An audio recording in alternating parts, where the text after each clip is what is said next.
ఉన్నట్లయితే చంద్రబాబు నాయుడు గారు తిరిగారు, మున్సిపల్ శాఖ మంత్రి నారాయణ గారు తిరిగారు. మీడియా వచ్చినప్పుడు హడావుడికి కేంద్రంగానే చూపిస్తున్నారు కానీ రియల్గా లోపల అందట్లేదు అంటున్నారు. ఎంతవరకు నిజం అంటారు? ఇక్కడ 4 రోజుల నుంచి గత 4 రోజుల నుంచి వాన పడుతుంటే బాగా వరదలు వచ్చేసి మొత్తం మునిగిపోయినాయండి. విజయవాడ, ప్రకాశ్ నగరం, పైగాపురం, విద్యాద్రాపురం కానీ కబేళ సెంటర్ కానీ మొత్తం మునిగిపోయాయండి. బుడమేరు వల్ల సహాయ చర్యలు అయితే అందట్లేదు. ఒకళ్ళకి అంతే పాపం 10 మందికి అందట్లేదు. సార్ వస్తాకైతే ముఖ్యమంత్రి గారు వచ్చారు, తిరుగుతున్నారు, సహాయ చర్యలో పాల్గొంటున్నారు. కానీ అక్కడ 10 మందికి అందితే 100 మందికి అందట్లేదండి. విజయవాడ సిటీ వచ్చేపాటికల్లా దగ్గర 3 కోట్ల మంది జనం ఉన్నారు. కనీసం 10 బోట్లు కూడా తిరగట్లా. మొత్తం విజయవాడ మొత్తం మీద 4 బోట్లు 3 బోట్లు తిరుగుతున్నాయి. సహాయ చర్యలు అయితే పాపం అస్తవ్యస్తంగా ఉంది.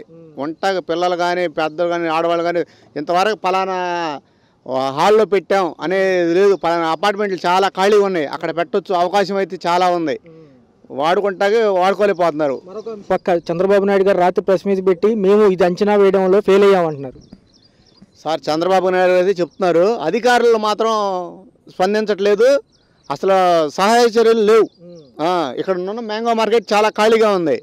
ఆ జనాలంతా తీసుకొచ్చి పెట్టవచ్చు. ఇక్కడ వాళ్ళకి భోజనాలు కానీ మంచిలు కానీ ఏవి లేక ప్రజలే స్వచ్ఛందంగా తీసుకెళ్ళి ఇస్తున్నారు. కానీ ఫెయిల్యూర్ మాత్రం పక్కా ఫెయిల్యూర్ అవుతుంది. నది పైన కట్టిన గోడ ఏదైతే ఉందో ఆ రిటర్నింగ్ వాల్ కృష్ణలంక బారు బాగా హెల్ప్ అయింది అంటున్నారు ఈసారి. ఆ రిటర్నింగ్ వాల్ లేకపోతే ఇప్పుడు సగం ఉన్నది అప్పుడు 3 అంతలు ఎక్కువ ఉండేదండి. కృష్ణలంక మొత్తం మునిగిపోయేది. ఆ రిటర్నింగ్ వాల్ 100% హెల్ప్ అవుతుంది. 100కి ఇంకా ఎక్కువే బాగా హెల్ప్ అవుతుంది. నిన్న చూసుకున్నట్లయితే నిన్న జగన్మోహన్ రెడ్డి గారు వరద బాధితులకి సంక్షేమం కోసం వచ్చారు, చూసి పరామర్శించారు. రెండోది వాలంటీర్లు ఉంటే ఇప్పుడు బాగా పనిచేసేవాళ్ళు అంటున్నారు. సార్ వాలంటీర్లు ఉంటే బాగానే పనిచేసేది, మందులు ఇవ్వటం కానీ ఇలా హెల్ప్ చేయటం కానీ. కరోనాలో వాళ్ళు హెల్ప్ బాగా ఉపయోగపడింది, ఇప్పుడు కూడా ఉపయోగపడేదని అనుకుంటున్నాం. రాత్రి ప్రెస్ మీట్ పెట్టి ఎవరైతే ముఖ్యమంత్రి గారు ఉన్నారో మేము అంచనా వేయలేక ఫెయిల్ అయ్యామంటారు, ఏమంటారు దీని గురించి? అది నిజమే సార్. ముందస్తు వాతావరణ శాఖ ముందస్తు నుంచి చెబుతుంది, ముందస్తు హెచ్చరికలు చేశారు, అయినా ఈ గవర్నమెంట్ దాన్ని పట్టించుకోలేదు. కొంత ముందస్తు హెచ్చరికలు చేసినట్టే దిగువ ప్రాంతాల వాళ్ళకి కొంతలో కొంత ఇదయ్యేదండి.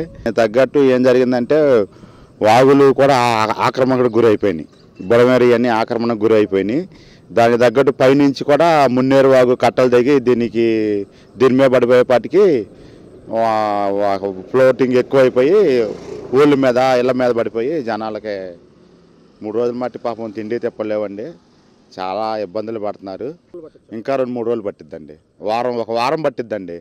ఈ మెయిన్ రోడ్డు మీద క్లియర్ అయినా ఇళ్లలో నీళ్ళన్నీ క్లియర్ అవుతాయి, 10 రోజులు పట్టిద్దండి కంపల్సరీగా. మరొక అంశం చూసుకున్నట్లయితే సార్, ఏదైతే కృష్ణలంక కట్టిన గోడ ఏదైతే ఉందో రిటర్నింగ్ వాల్ అంటారు, దానివల్ల చాలా మంది బతికిపోయాం. చాలా మంది అండి, అది జగమెరిగిన సత్యం కళ్ళకు కనపడుతుంది కండి. అది దాని గురించి ఇప్పుడు ఈ ప్రాంతంలో ఎప్పుడు లేనిది ఈ ప్రాంతానికి ఇంత వరద వచ్చిందంటే, కృష్ణానది పొంగి ఎప్పుడు కూడా అది మునిగిపోయేది.